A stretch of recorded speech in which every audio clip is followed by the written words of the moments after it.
ଅପା ରୋଷେଇ କରିଥିଲେ ଅପା କହୁଥିଲେ ସେ ଶାଗ ସାଲନି ଗଲା ତା ଗୋଟେ ବଡ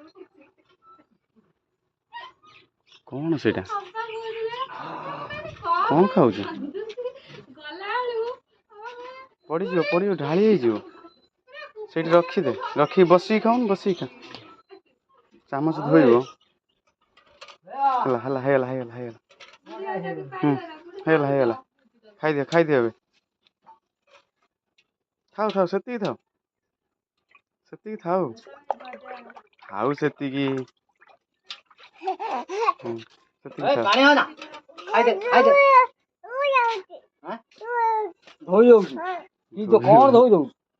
ଚାମଚ ଧୋଉଛି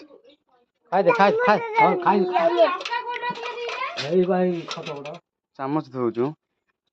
ଥାଉ ସେତିକି ଥାଉ ଏବେ ରଖିଦେ ଥାଉ